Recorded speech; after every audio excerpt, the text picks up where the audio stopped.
Dear students of class 11, তোমাদের the Swami and mother worship তার page number 9-এর second para শুরু করছি। He had a whole hearted contempt for what he regarded as squeamishness or mawkishness. যাকে তিনি খুঁতখুতমি অথবা ন্যাকাপনা বা ন্যাকামি বলে মনে করতেন, সেই বিষয়ের উপরে তার একেবারে মানে আন্তরিক বা মানে একদম আত্মার অন্তঃস্থল থেকে তিনি তাকে ঘৃণা করতেন। ঠিক আছে, মানে যেটাকে আমরা বলি না কায় মনোবাক্যে, সেই কায় মনোবাক্যে সেই বিষয়টাকে উনি ঘৃণা করতেন। He wasted few words on me when I came to him with my difficulties about animal sacrifice in the temple. তিনি আমার প্রতি খুব অল্প কটা শব্দ ব্যবহার করলেন যখন আমি তার কাছে এসেছিলাম মন্দিরে প্রাণীর বলি সম্পর্কে আমার সমস্যার কথা জানাতে।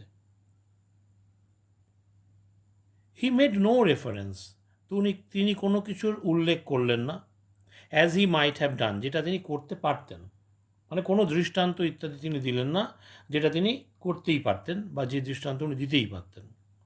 Two the fact that most of us, এই ঘটনাটার প্রতি যে আমরা বেশিরভাগ loudly as we may attack this, আমরা যা জোরালোভাবে এই ব্যাপারটাকে আক্রমণ করতে পারি, have no hesitation in offering animal sacrifice to ourselves, আমাদেরই কোনো দ্বিধা থাকে না যখন আমরা আমাদের জন্যই সেই প্রাণীগুলোকে উৎসর্গ করি। অর্থাৎ এখানে উনি কোনো রকমের কোনো দৃষ্টান্ত আনলেন না বা কিছু বললেন না যেটা উনি বলতে পারতেন, যে আমরা বেশিরভাগ মানুষই যেটা যদিও বা এই বিষয়টাকে অর্থাৎ মন্দিরে প্রাণী বলির ব্যাপারে সেটাকে আমরা আক্রমণ করি সরাসরি জোরালোভাবে, কিন্তু আমাদের কোনো দ্বিধা কাজ করে না যখন আমরা আমাদের প্রয়োজনে সেই ঘটনাটাই ঘটিয়ে থাকি। কিন্তু এরকম কিন্তু কিছু তিনি বললেন না। হি অফার্ড নো আর্গুমেন্ট, তিনি কোনো যুক্তি সেখানে দেখালেন না, as he easily might have done, যেটা তিনি সহজেই পারতেন, regarding the degradation of the Butcher and the slaughter house, সেই কসাই এবং যে কসাইখানার যে মানের অধঃপতন ঘটেছে সেই ব্যাপারে কিন্তু তিনি কোনো কথাই বললেন না বা কোনো যুক্তি সেখানে দেখালেন না, আন্ডার দ্য মডার্ন সিস্টেম, অর্থাৎ আধুনিক প্রথার মধ্যে। ঠিক আছে, অর্থাৎ এই ব্যাপারটা হয়তো বা আরও অতীতকালে যেরকমভাবে হতো তার থেকে হয়তো আরও নির্দয়ভাবে বা আরও নিষ্ঠুরভাবে কিছু একটা হয়, এই বিষয়টা ঘটে থাকে।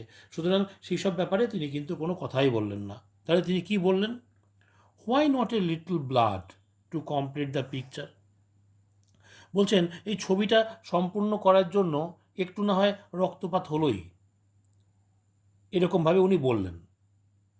এটা আমাদের কাছে কিন্তু একটু অন্যরকম শোনালো যে স্বামী বিবেকানন্দ এরকম একটা কথা বললেন, পরবর্তী সময় দেখো ধারণাটা বদলাবে। ওয়াজ is only direct reply to my objections, আমার যে আপত্তি সেই ব্যাপারে এইটাই ছিল তার একমাত্র সরাসরি উত্তর। And it was with considerable difficulty that I elicited from him and from another disciple of Sri Ramakrishna sitting near the actual facts of the more austere side of Kali worship, that side which has transcended the sacrifice of others. এবং আমি বেশ সমস্যার সম্মুখীন হয়ে আমি তার কাছ থেকে এই বিষয়টা বার করেছিলাম, এবং আরও একজন রামকৃষ্ণদেবের শিষ্য যিনি পাশেই বসেছিলেন তার কাছ থেকেও আমি আর একটা এই বিষয়টা বার করে নিতে পেরেছিলাম, যেটা কী সেটা the actual facts of the more austere side, অর্থাৎ এই কালী পুজোর যে আরও অনেক কঠোর দিক, ঠিক আছে, এবং সেই যে বাস্তব ঘটনা বা বাস্তব ব্যাপারটাকে আমি তাদের কাছ থেকে জানলাম, তাদের কাছ থেকে বার করে নিলাম, that side which transcended the sacrifice of others, সেই দিকটা যেটা অন্যদের বলিদানের বিষয়টাকে ছাপিয়ে গিয়েছিল, অর্থাৎ তার থেকে আরও অনেক ওপরের মার্গের ছিল, আরও উচ্চ মার্গের ছিল। He told me how ever that he had never tolerated the blood offering, commonly made to the demons who attend on Kali. দেখো এমাত্র যেটা আমি বলছিলাম যে মানাচ্ছে না ওনার মুখে, ঠিক পরবর্তী সময় এইখানটা দিয়ে দেখো অনেকটা পরিষ্কার হচ্ছে। তিনি আমাকে বলেছিলেন যাই হোক, যে তিনি কখনোই এই যেটা সাধারণভাবে মা কালীর যে অনুচরেরা, যে সমস্ত দৈত্য দানব রয়েছে, তাদের উদ্দেশ্যেই ব্লাড অফারিংয়ের ব্যাপারটা থাকে, সেটাকে উনি কখনোই সহ্য করতে পারেন না বা কখনো সহ্য করেননি।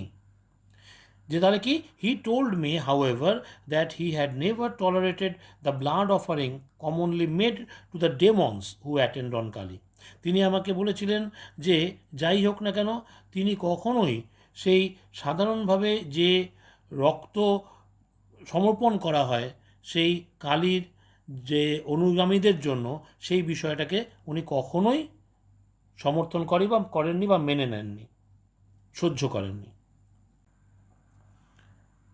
তাহলে কি হলো, যে he told me however that he had never tolerated the blood offering commonly made to the demons who attend on Kali. তাহলে তিনি আমাকে বলেছিলেন যাই হোক, যে তিনি কখনো সেই যে মা কালীর যে অনুচররা, তাদেরকে উদ্দেশ্যে যে রক্তদান বা রক্ত সমর্পণ করা হয়, সেই বিষয়টা তিনি কখনো সহ্য করেননি।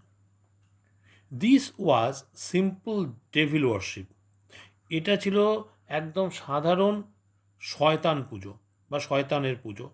And he had no place for it, এবং তার কাছে এটার কোনো স্থান ছিল না। His own effort being constantly to banish fear and weakness from his own consciousness and to learn to recognize the mother as instinctively in evil, terror, sorrow, and annihilation, as in that which makes for sweetness and joy. It followed that the one thing he could not away with was any sort of watering down of the great conception. তাহলে এটাতে কি বলছেন দেখো, অল্প অল্প করে দেখতে হবে। কি হলো, his own effort being constantly to banish fear and weakness from his own consciousness. তার নিজের চেষ্টা ছিল সবসময়ের জন্য যে কি না, তার নিজের চেতনা থেকে কি করবেন, তিনি ভীতি এবং দুর্বলতাকে সরিয়ে রাখবেন বা সরিয়ে দেবেন। And to learn to recognise the mother, এবং শিখবেন কি না, চিনতে মাকে, দ্য মাদার। দেখো পুরোটা ব্লক লেটারে দেওয়া হয়েছে মা কালীকে বোঝানোর জন্য। অর্থাৎ এবং কী করবেন না, চিনতে শিখবেন তাকে as instinctively in evil, terror, sorrow and অ্যানাইহিলেশন। কিসের মধ্যে, একদম সহজতভাবে কোত্থেকে, যে মন্দের মধ্যে, ভীতির মধ্যে, দুঃখের মধ্যে এবং ধ্বংসের মধ্যে। As in that which makes for sweetness and joy. ঠিক যেরকমভাবে তিনি তাকে চিনবেন কিসের মধ্যে, মাধুর্যের মধ্যে এবং আনন্দের মধ্যে। ঠিক আছে, মানে সমস্ত কিছুতেই মা কালীকে তিনি চিনতে পারবেন, তিনি বুঝতে পারবেন তার অস্তিত্ব। It followed that the one thing he could not away with. এর সব পরে এলো যে বিষয়টা, যে একটা বিষয় যেটাকে তিনি কখনো খাটো করতে পারতেন না, যে উইথ, যেটা তিনি করতে পারতেন না, কি যে আরও নিচু, মানে খাটো করতে পারতেন না। One thing could not away with was any sort of watering down of the great conception. সেটা হচ্ছে কি, কোনো রকমের এই মহান ধারণাটাকে কোনোভাবে খাটো করা, এই বিষয়টাকে উনি কখনো মেনে নিতে পারতেন না, বা সেই পথটাকে কখনো তিনি অনুসরণ করতে পারতেন না। তারপরে কি বলছেন, ফুলস হি এক্সক্লেইমড ওয়ান্স। একবার তিনি আবেগ প্রকাশ করে বললেন, বোকা। As he dwelled in quiet talk on the worship of the terrible. যখন তিনি একটা শান্তভাবে বক্তব্য রাখছিলেন the worship of the terrible, অর্থাৎ মা কালীর যে ভয়াল রূপ, সেই ভয়াল রূপের সম্পর্কে যখন তিনি বলছিলেন, সে সময় on becoming one with the terrible, সেখানে তিনি বলছিলেন কি না, এই ভয়ঙ্করের সাথে ভয়াল রূপের সাথে বা ভয়ঙ্কর সেই অস্তিত্বের সাথে একাত্ম হয়ে যাওয়ার কথা উনি বলেছিলেন। তারপরে কি বললেন দেখো, ফুলস, তারা বোকা, they put a garland of flowers round thy neck. দেখো, দাই মানে তুমি, তোমার, তাহলে দাই নেক মানে তোমার ঘাড়ে, তোমার কাঁধে, তোমার ঘাড়ে কি করে আমরা মালা সমর্পণ করি, তাই না? তাহলে কি করছেন, তোমার গলায় মালা, কি করেছেন, fools, they put a garland of flowers round thy neck, তারা বোকা, তারা তোমার গলায় মালা দেয়, ফুলের মালা, and then start back in fear terror, এবং তারপরে ভয় পেয়ে পিছু হটে যায়। তার মানে কি, তোমাকে একবার সে মালা দিল, তারা আবার পরক্ষণে তোমাকে ভয় পেল, তারপরে কি বললো, and call the the merciful, এবং তোমাকে তারা বলল, তারা ডাকলো দয়াময়ী নামে। And as he spoke, the underlying egoism of worship that is devoted to the kind God, to providence, the consoling divinity without a heart for God in the earthquake or God in the volcano, overwhelmed the listener.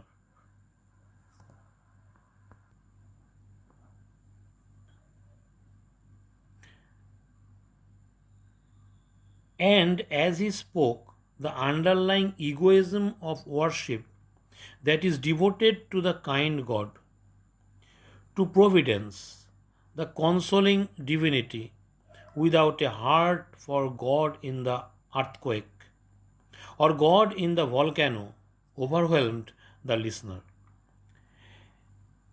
এবং and as he spoke, এবং যখন উনি বললেন, the underline ইগোয়েজম, সেখানে যে একটা অহংবোধ কাজ করছিল অফ ওয়ার্শিপ, সেই পুজো বা মানে দেবতাকে যে পুজো করা, সে ব্যাপারে যে অহংবোধ, that is devoted to the kind god, সেটা যে দয়ালু দেবতার প্রতি যে উৎসর্গীকৃত সেই বিষয়টা, টু প্রভিডেন্স, সেই দৈবযোগের প্রতি উৎসর্গীকৃত, দ্য কনসোলিং ডিভিনিটি, অর্থাৎ সেই সান্ত্বনাদায়ী যে মানে আধ্যাত্মিকতা, without a heart for god in the earthquake, সেখানে কোনো হৃদয়ের কোনো স্পর্শ থাকলো না গডের, কোন ক্ষেত্রে, ইন আর্থকোয়েক, অর্থাৎ সেই যেটাকে বলা হচ্ছে তোমার আর্থকোয়েক মানে ভূমিকম্প, or god in the volcano, অথবা ঈশ্বরের অস্তিত্ব বোঝা গেল না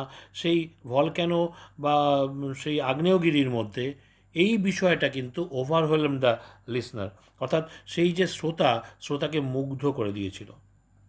তার মানে কি, উনি বলতে চাইলেন যে ঈশ্বরের অস্তিত্ব সমস্ত ক্ষেত্রে রয়েছে, অর্থাৎ যেরকমভাবে ঈশ্বরের অস্তিত্ব ওই মাধুর্যে রয়েছে, ঠিক সেরকমভাবে আনন্দে রয়েছে, ঠিক সেই রকমভাবেই সেই ঈশ্বরেরই অস্তিত্ব রয়েছে সে আর্থকোয়েকে, হ্যাঁ, ভূমিকম্পে, সেই আগ্নেয়গিরির মধ্যে। এই বিষয়টা যে তিনি বললেন, সেটা কিন্তু তার শ্রোতাকে একদম মুগ্ধ করে দিল।